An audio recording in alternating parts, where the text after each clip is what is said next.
morning, you guys. It's around 7:30 in the morning, and we just arrived at Pomponino State Beach in California.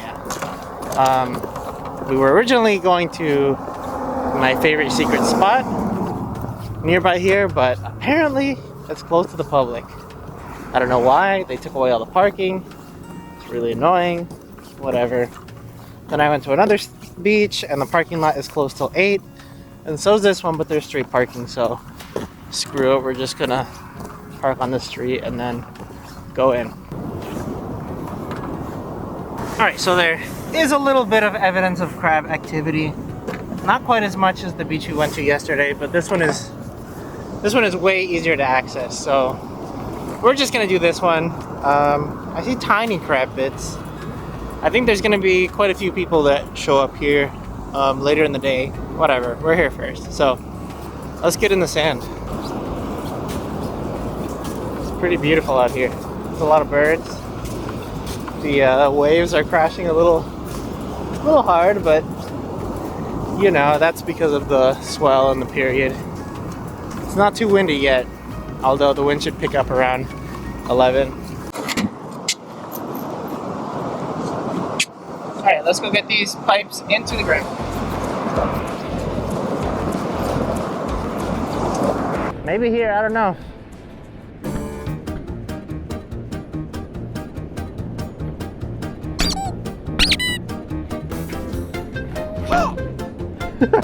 This is harder than I thought.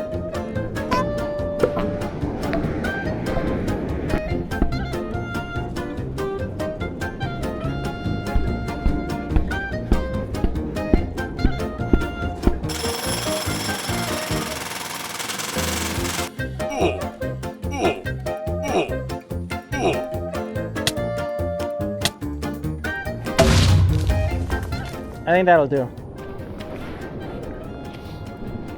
Okay, let's go get a crab snare out. So over the past like month and a half, maybe 2 months, it's been super windy. The swells have been fairly high, like 5 to 7 feet. Not too bad, but the bad thing is the period. The period has been really quick, usually around 5 seconds. So it's been maybe a little too much for the 15-foot aluminum boat. So we just haven't been able to go out on the ocean. It's the worst. Just the loops, like the material these loops are made out of, it keeps them closed. Like, I don't like it. It's very thin. Alright, that's not too bad. So with these snares, you want to make sure that the loops kind of encompass a wide area. You might have to move them a little bit. That way when the crab comes here and I pull, it grabs them like that. I've had this squid in the freezer for like a year at least. They look really nice though. Usually you don't get them looking this nice. I want to eat this one.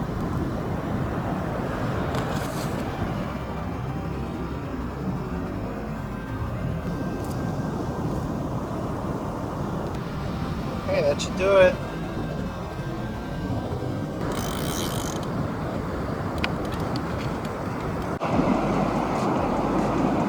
Alright guys, we're all set up. Let's go.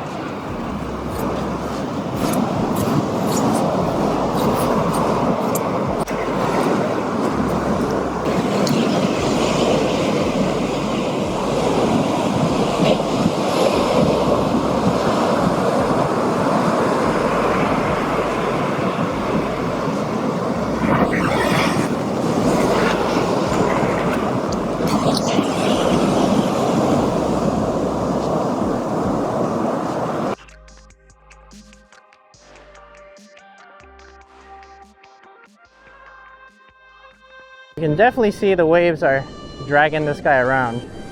I don't know where he ended up. Maybe it's a crab dragging around. That would be awesome. Okay, here we go.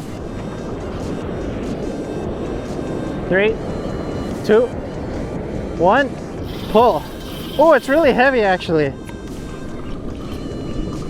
Oh, did I lose a crab because of my drag? Maybe. But my drag was really loose, so I feel like I might have lost a crab because look at these loops. They're too closed. All right, that was definitely better than last time.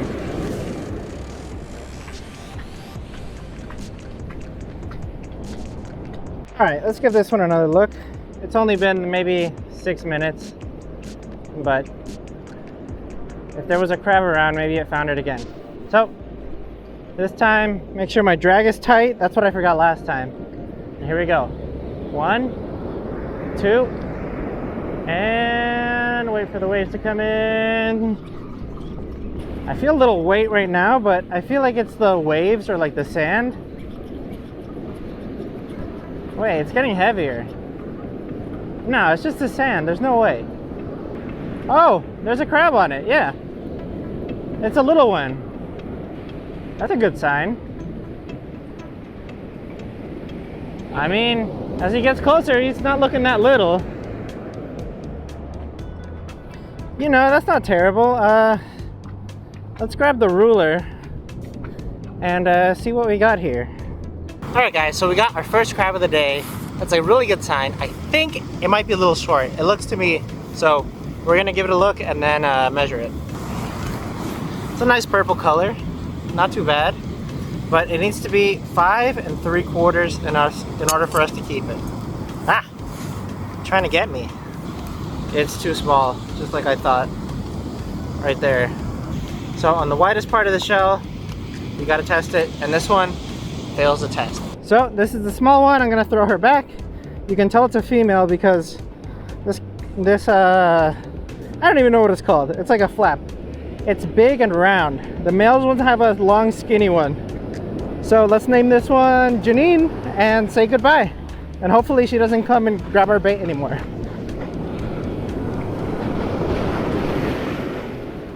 Ah. All right, there's definitely a crab on this other rod. But because I can't reel this thing, I just have to keep running up the beach. Ah, this thing is such a piece of garbage. Ah, it's so bad. All right, so there was another crab on this one, but this guy is really, really tiny. Really tiny. And this reel is the worst thing I've ever used in my life. Yeah, not even gonna bother measuring this one, but it's a male, as you can see from the bottom. It's got the long and skinny one. Let's throw him back. All right, 3, 2, 1. Oh, this is a big one. I gotta tighten the drag on this. A small one, I think. We're gonna bring the ruler just in case, but it's another female. Too small. Let's put her back.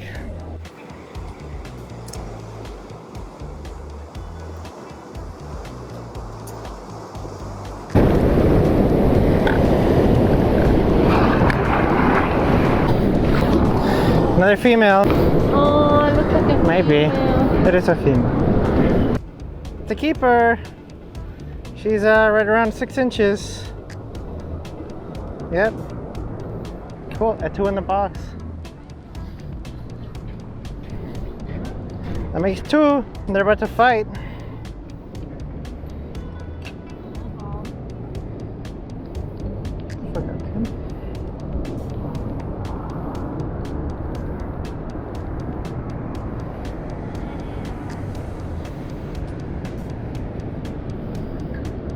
Yeah, don't fight, guys.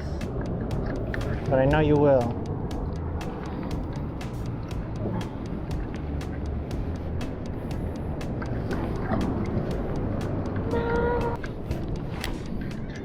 Going crazy in there.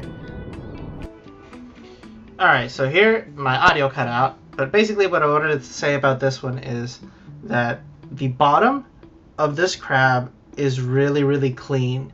It almost looks like transparent, and on first glance you might think that's a good thing because it's like it looks clean, but in reality what this means is that this crab just molted pretty recently. So it was a small crab.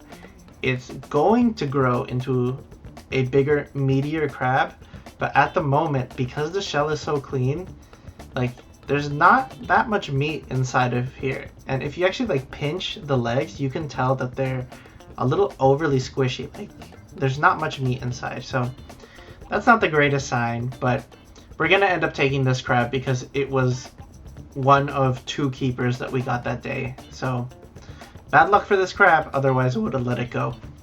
Alright guys, so not a terrible day of fishing. I mean, we got 1 good keeper and we got that 1 translucent one. I think we're gonna keep both of them just because that's all we got today. Some things that I noticed is when we got here, it was basically right at the bottom of the low tide going up, and that's when we got a lot of activity. As the day went on, I think we got a lot less bites because the current starts coming in, and honestly it just like kept moving our snares in towards the shore. So when I would come to pull it up, it would literally like be right where the wave is breaking right on the sand. So I feel like 1, the crabs probably aren't that close, and 2, the crabs just don't get a chance to come and like bite because the water's moving too much and the scent is just going everywhere. So definitely, if you're gonna come and crab, I'd say come like 2 hours before, 2 hours after. You know, that's just the common thing that people say, and it makes sense, especially when the current is strong. Luckily it's not too windy today. The ocean is really bad. It's had so much wind, it's got short seconds, it's got big swells, so we haven't been able to make it out. But if we do, we might come down here in the boat and drop some pots and see what we can get in the deeper water. So thanks for watching guys. I really appreciate it, and I'll see you in the next video.